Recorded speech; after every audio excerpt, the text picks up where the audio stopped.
Vedare tinokuchingamidzai zvekare kune chimwe chirongwa pano paZim Facebook Secrets and Confessions. Tadzoka zvekare nemamwe mamessages. Rekedzai tibva tapinda mumamessages edu atadzoka takakubatirai. Meseji yedu yekutanga yakamira sekudai so: hanzi makadi zvenyu mukomanashi, ndinokumbirawo kuti muge muchiisa nyaya yangu kuma-confessions, asi kana muchinge mava kutumidzira nyaya yangu munge makavigawo chitupa changu. Ndiri murume ane makore 53 years ekuberekwa, ndine mukadzi nevana 2, ndinogarawo kuBorodale Brook. Mukomanashi, confession yangu yakamira yakadai: ndiri doctor asi ndinoda kureurura kuti ndakazojoiniswawo satanism. Chakaitika kuti ndinge ndichizojoina satanism inyaya yeurombo. Mukomanashi, ndainge ndava kuda kuchinja upenyu kuti ndinge ndichiitawo mbinga. Ndakajoina satanism apo pandainge ndichiri ne30 years, pandainge ndiri kuAmerica, pandainge ndichiri kuchikoro ndichiita zvidzidzo zvangu zvekuti ndinge ndichizova doctor.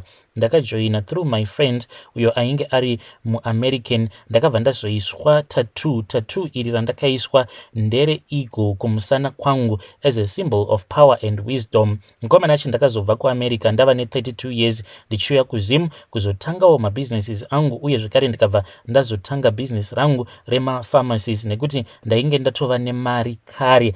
Asi my first mission pandakadzoka ndichibva kuAmerica yainge iri yekuuraya amai vangu, saka ndakauya ne3 maapples kubva nawo kuAmerica ainge akanamatirwa achikumbirirwa kuna Satani. Saka ndakauya nawo ndikabva ndazopa amai vangu. Pavakadya maapple aya, mukoma, ndakabva ndakwanisa kutora soul yavo ndikabva ndazoenda nayo pasi pemvura. Ivo vakabva vazofa panyama, asi mweya wavo hauna kwawakaenda. Ndini ndinogara nawo mweya wavo ndiwo wandinoshandisa pandinenge ndichida kuita masacrifices angu. Saka muna 2012 ndainge ndava nerank kuchechi kwedu kwatinonamata Satani. Saka kukura kwerank, masacrifices anofanira kuti ange achizowanda, even mari inenge yawedzera. Mukomanashi, satanism is all about blood and money chete. Saka sadoctor ndakabva ndazovhura private surgery yangu yainge ingori nzira yekuti ndinge ndichikwanise kuwana mukana wekuti ndibate vana vadiki vanozouya vachizvarwa, nekuti kusacrifice ropa remwana mudiki kune mari yakawandisa than ropa remunhu mukuru.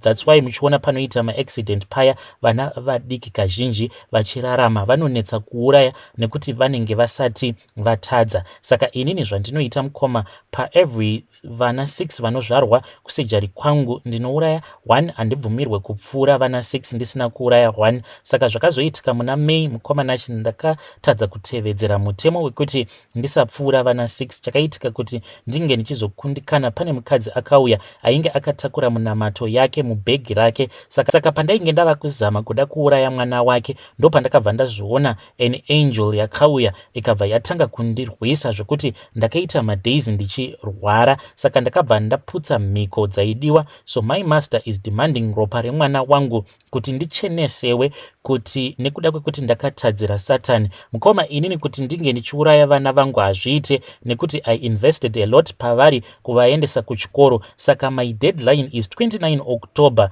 Kana ndikatadza kuita sacrifice yemwana wangu ndini ndiri kufa. So I decided kuti ndinge ndichizobhadhara mhosva dzangu. Ndakaparadza mweya yakawanda ndichitengesa kuna Satani nekuda mari. Saka zvivi zvangu zvava kunditeverera.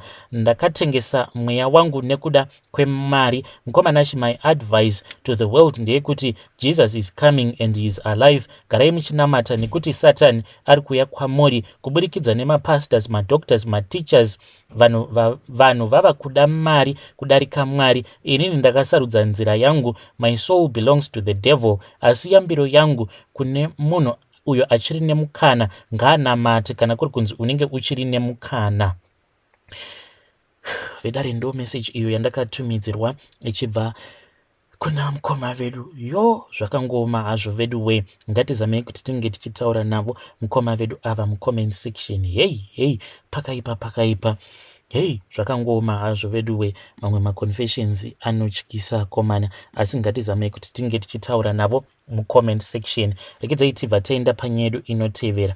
Nyedu inotevera yakamira sekudai so: hanzi makadi zvenyu mukoma, ndinokumbirawo kuti munge muchiisa nyaya yangu kudare, asi zita rangu please vigai. Nyaya inogona ichinyadzisa hayo, but ndiri kuda help. Ndiri mukomana ane makore 34 ekuberekwa. Ndinoziva vazhinji vachabvunza kuti why kusvika 34 years uchiri mukomana. Dambudziko riripo nderekuti kunyangwe ndikapfimba musikana ndinorambwa muupenyu hwangu handisati ndamboita musikana anonzi wangu. Unogona uri munyama chaiwo mukoma. Pane nyaya yangu mukomanachi ndeapa. Inini ndinoshanda sagarden boy kumayard kuchisipiti, saka ndanga ndanzwa nekuita chimhandara maoko, ndipo pandakabva ndati regedzai ndinge ndichimboenda kumaavenues, then ndinge ndichienda kunokecha, ndinge ndichimbotapudza huturu hwandainge ndava nahwo. Saka ndakabva ndazokecha rimwe hure riya randakati ndarikecha ndokubva randiti handei kulodge, ndokubva ndazobhadhara $20. Takaenda kulodge kuya, ndakasvika palodge apa painge paine mamwe mahure. Ndakapinzwa mune kamwe karoom kainge kaine kasingle bed, ndokubva taita zvatakaita. Saka ndisati ndapedza kupfeka dziviriro rakabva raputika. Inini handina kuziva kuti iro dziviriro rainge raputika. Ndakazozviona ndapedza mukomanashi. Upenyu hwangu ndainge ndisati ndakambosangana nezvakadaro. Pei yangu yose 150 yakapera. Ndava kuripa mhosva yekuti ko iro protector iri rainge radambuka sei. Ndakaita kuunganirwa nemahure. Saka kubva musi iwoyo wandabva ikoko mudumbu mangu munongogara muchingorira. Chingava chiri chii, nhai vedare, ndinodawo kuti munge muchindibatsira. Ndinodawo rubatsiro before it is too late.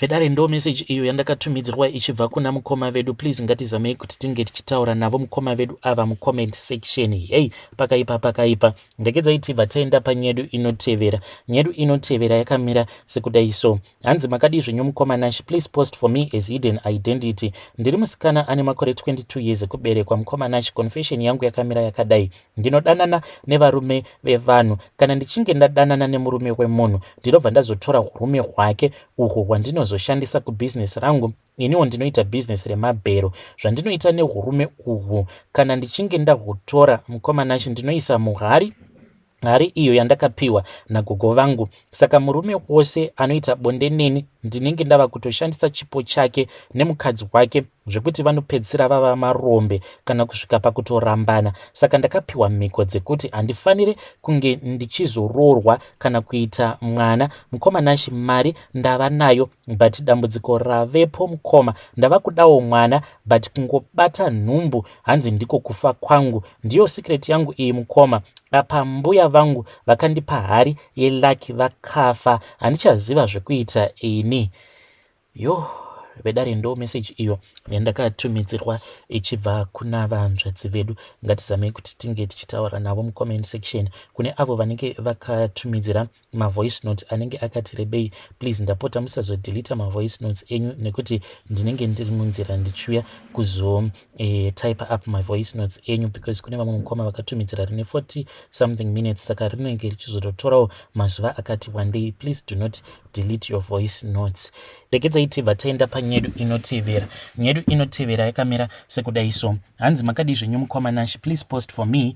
Ende kana muchinge mava kutumidzira nyaya yangu, ndinokumbirawo kuti munge muchizovigawo chitupa changu. Ndinoziva kuti vedare muchandituka, vamwe muchandishora nekuda kwezvandakaita, but ndaingoti ndiri kungotamba chete. Ndiri murume ane makore 46 years ekuberekwa. Ndakaroora mukadzi ane vana vake 2, saka vana ava vainge vatokura. Ndini ndainge ndichivachengeta kwavaendesa kuchikoro. Saka vana ava vakura, zvinhu zvakazotanga kundiomera. Mari yainge yava kusabatika nekuti ndainge ndadzingwa basa. Madhamu vangu vakabva vati ndava kuenda kuJoni kunotsvaka basa. Inini ndakabva ndazosara nevana pamba, 2 years mukadzi asina kudzoka. Inini ndainge ndiine vana pamba, vasiri vangu wangu ndiye ainge angori 1 chete. Saka ndipo pandakabva ndazotanga kudanana nemwana wemukadzi wangu first born, uyo ainge aine 19 years. Ndiye ainge atova mukadzi wangu. Ava tsiva nzvimbo yaamai vake. Saka mwana uyu akazoita nhumbu. Amai vake vakabva vadzoka apa vainge vaine mari vachiti vari kuda kuti tinge tichienda tose kuSouth Africa kwavainge vachigara. Ndakabva ndazogadzirisa pasipoti yangu, but chaindishungurudza yainge iri nyaya yekuti nhumbu yanga iine mwana wemukadzi wangu ndainge ndava kutya kuti anogona kuzoudza amai vake zvose. Ndakabva ndaronga zano rekuba chipfeko chake chemukati, ndikabva ndaenda nacho kun'anga kunomugadzira kuti ange achizofa mukoma. Saka n'anga iyi yakasota chipfeko ichi. Hapana kupera 1 week mwana akabva azorwara, kungobuda furo akabva atofa. Ndakabva ndasara ndichinyatsokufurwa nemhepo. Mwana akavigwa tikazosimuka kuuya kuno kuSouth Africa matiri kugara. Mukoma Nashi, chaunodyara ndicho chaunokohwa. Mari tava nayo, zvese zviri kufamba, but handisisina kana mwana wangu akatsikwa nemotikari last year. Ndambozama kumagirlfriends but hapana kana girlfriend riri kumbodzoka kwandiri achinditi abatawo nhumbu. Ndava kungorota mwana uyu wandakauraya achinditi confess kuti ndiwe wakaita kuti ndige ndichizofa. Mukoma Nashi, ndaremerwa pachipfuwa pangu. Ndava kutoshayiwa kuti mukadzi wangu ndomuudza sei nyaya iyi. Apa ndiye breadwinner vedare. Ndiyo confession yangu. Ndinokumbirawo kuti munge muchindibatsirawo nemazano. Please, I am stressed. Ndinombofunga kuzviuraya nekuti handioni reason yekuva panyika. Vedare ndo message iyo yandakatumidzirwa ichibva kuna mukoma vedu avo. Zvakangoma hazvo veduwe, ngatizame kuti tinge tichitaura navo mukoma vedu ava mucomment section. Pakaipa. Rekedzai tibva taenda panyedu inotevera. Nyedu inotevera yakamera sekudai so. Hanzi makadi zvenyu mukoma, ndinokumbirawo kuti munge muchindiposterawo nyaya yangu makaviga chitupa changu. Chokwadi kushayiwa mwana chituko panyika. Nyaya yangu yakamira yakadai. Ndiri mukadzi ane makore 33 ekuberekwa. Mukoma Nashi, ndakaroorwa zvakanaka nemurume wangu anondida, inini ndichimuda, kunyange zvedu tisina mari yakawanda, asi isusu pachedu tinodanana dambudziko. Ndiva mwene vangu havana kumbobvira vakandifarira kubva first day randakasvika pamba apa, nemhaka yekuti ndakaramba kuita zvavainge vachida kuti ndinge ndichijoina group ravo rekuroya. Vaiuya every night vachida kunditora, saka ndairamba paya. Saka ndakazorota amwene vangu vachitora chibereko changu vachinditi ndinoda kuona kana ukazomubata mwana iyeye. Saka ndatova ne7 years ndaroorwa, asi handina mwana. Mukoma Nashi, kushayiwa kwangu mwana honzeri ndiva mwene vangu, ndivo vakandiroya apa kuti ndinge ndichiudza murume wangu nyaya iyi yakaoma. Ndinoswera ndaripiswa ndichinzi ndananga vamwene huroyi, nekuti murume wangu zvekufamba mumaprofita hadi, anenge akatodyiswa naamai vake. Zvose zvaanoita andotanga abvunza amai vake. Saka amai vake vava kuti inini ndinofanira kuti ndinge ndichibva pamba pavo nekuti handina profit vedare. Imba yangu ndinoida, murume wangu haana problem. Saka ndanga ndichikumbirawo kana kuine muprofita uyo waanoziva anogona kuorora varoyi, ange achindipawo nhamba dzake ndimbogadzirisa amwene vangu imba yangu isati yaparara. Vedare ndo message iyo yandakatumidzirwa ichibva kuna vanzvadzi vedu. Please, ngatizamei kuti tinge tichitaura navo vanzvadzi vedu ava mucomment section. Hanzi ndiri kutsvakawo munhu wekuti anokwanisa kundibatsira so that ndinge ndichikwanisa kumbogadzira vamwene vangu world. Rekedzai tibva taenda panyedu inotevera. Nyedu inotevera yakamira sekudai so. Hanzi makadi zvenyu mukoma, ndinokumbirawo kuti munge muchindiposterawo nyaya yangu makavigawo chitupa changu. Mukoma Nashi, ndiri murume akaroora nemusikana uyu takatanga kudanana tichiri kusekondari kusvika tapedza kuyunivhesiti. Ndokuzoroorwa ndamboti shandei kunetsa nakurimo mumarelationships, asi kuti kana mumwe achibva kwavo kumba muchionana munoitana masori zvinobuda. Madhamu vangu takadanana from 2019 tikazotanga kugara tose 2 years back zvekutoroorana, asi pane zvimwe zvinhu zvinomboitika paari zvandava kuona nawo mamwe mazuva anogona kumuka achiti ndanga ndiri mugungwa pasi pemvura, ona zvandakuigira, anobva andipa mamwe matombo awa anenge achiyevedza zvisingaiti ari madiki, zvimwe zvinenge zviine makala akanakisa zvandisati ndakamboona, zvimwe zvinenge zviine gold achiti famba nawo anokuchengetedza.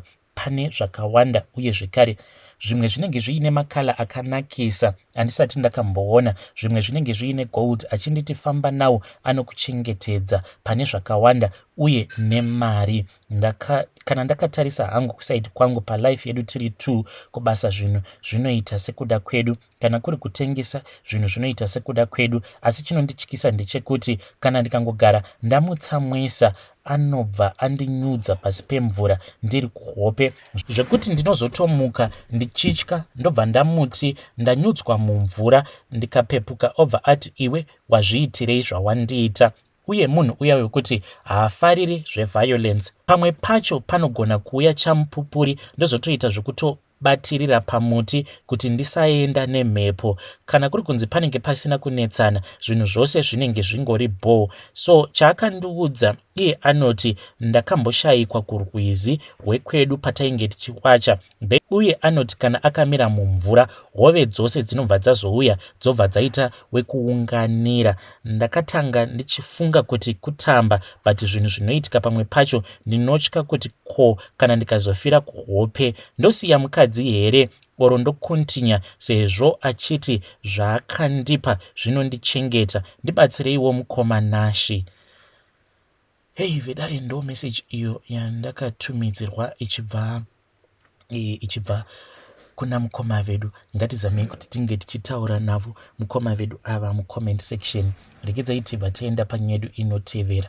Nyedu inotevera yakamira sekudai so: hanzi makadi zvenyu mukoma Nashi, ndiri mukadzi akaroorwa nevana vaviri, takangoenzana nemurume wangu. Nyaya yangu yakamira sekudai: ndakaroorwa mainge muri mugore ra2016, zvese zvainge zviri bhoo, kuchechi taienda tose, akazongochinja ava kutamba neimwe shamwari yake, so kumba ava kuuya paanodira. Kudhakwa ndakaramba ndakashinga. Muna 2020 taane mwana wedu wechi2 ainge atova wese, ava kuita zvemadrugs, ndikabva ndatanga kuzvishandira, ndaita zvese. Bonde painge pasisina, achida aingoti nditsvakise hope chete, property kupwanya-pwanya. Ndikaenda kumba kwedu muna March nekurwadziwa kwete kumuramba. Akazotevera muna May tikanogara, but haana kuchinja. Ndikatamba raundi yemablankets, akatora kutengesa. Ndikatenga wardrobe ikapwanywa-pwanywa ne3 months. Mari yandaitengesa achiba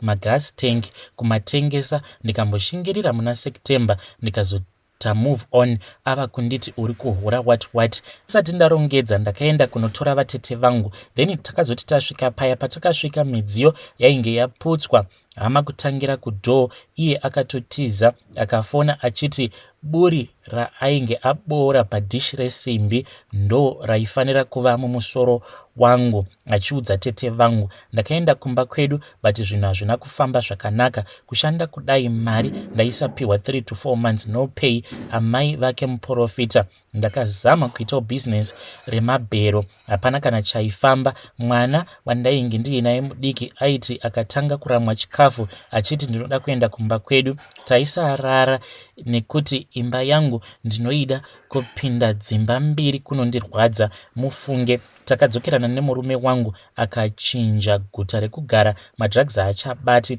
ava kutoshanda pakambani chaipo, but problem yavapo, anotaura zvinondibaya pamwoyo. Ndipo pandakazoita pfungwa dzekuita move on. Ndaona kuti ndinosara musoro chete. Ndainge ndiine murume aigara achindinetsa kuFacebook. Pazvakatanga kudai, ndipo pandakamupa nhamba dzeWhatsApp, ndokubva tatanga kutaura. Izvezvi anoda kuroora. Ndoita sei? Vedare, ndo message iyo yandakatumidzirwa ichibva kune mwanasikana uyo. Please ngatizame kuti tinge tichibatsirana naye mucomment section.